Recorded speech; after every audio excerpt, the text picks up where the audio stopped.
everyone. Here we are. We made it. Everybody got up. Everybody we woke up. We're all awake. Is this rehearsal or is this real? No, it's real. It's real. It's a real Is thing. it real? You guys ready? I think we're ready.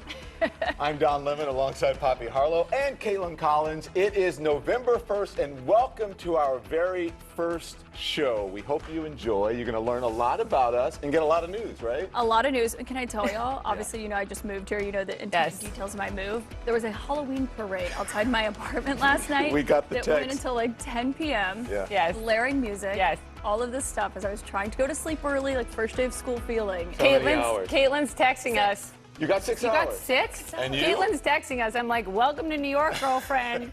Get used to it. Me, like, my kids got home from trick-or-treating super late. My husband's like, why aren't you asleep? And I was like, this is my new life, babe. This is life. I got probably 2 hours sleep. No. I woke up at We gotta work on 12:59 this. and I could not go back to sleep. Also, my friends threw like a little dinner party celebration last night, like 8 of us, maybe 10 of us, and they kept trying to give me wine. I was like, I gotta I think go. you I need gotta new go. friends. Yeah. We're going to go to dinner at you need 6 friends like p.m. I have 2 new friends.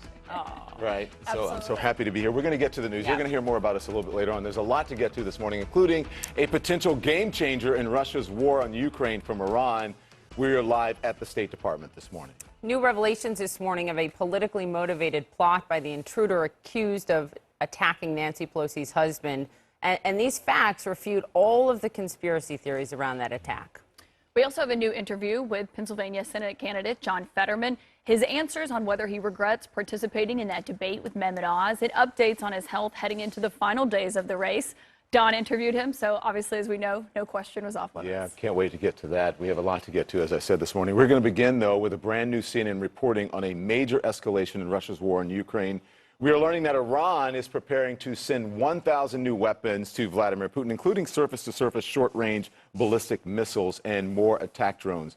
U.S. intelligence agencies monitoring Iran's support for Russia very closely. Straight to CNN's Kali Atwood live at the State Department for us this morning. Kali, good morning. This would be the first time Iran is sending advanced precision-guided missiles to Russia. How significant is this escalation? Yeah, that's right, Don. This would be the first time that these advanced weapons would be going from Iran to Russia. And it's significant because of just how advanced these weapons are. First of all, they're hard to detect, and they are able to hit at precision targets. So they're not just the drones that we have already seen Iran send to Russia in recent weeks that have been used to deadly effect on the battlefield. These are much more advanced weaponry. Now, we know that the Biden administration has been watching for Iran to send potentially more weaponry to Russia, with the Secretary of State saying just last week that the Biden administration is doing everything that they can do to try and break up these networks to prevent further shipments of Iranian weapons to the battlefield for Russia to use in the war in Ukraine. Kali, here's a concern that these weapons from Iran, it's going to change the course of Russia's war on Ukraine.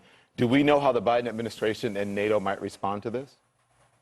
Yeah, well, what we would expect would be definitely sanctions, right? The Biden administration doesn't like to get ahead of what those sanctions would look like, but the Secretary of State has already said that they are looking at sanctions that would be put in place if further weaponry were sent from Iran to Russia. What they would do is they would go after those who are manufacturing these weapons or shipping these weapons, of course, to try and prevent further weaponry from going from Iran to Russia. But it's also important, guys, to note that the fact that Russia is turning to Iran for these weapons does demonstrate just how they are doing in this war right now. They don't have necessarily all the weaponry that they want on their own to try and continue fighting this war. CNN's Kali Atwood at the State Department, thank you very much. And of course, CNN is on the ground in the region. We're going to join Clarissa Ward in just a little bit live from Ukraine. She is standing by in a central city where a Russian missile hit an industrial enterprise.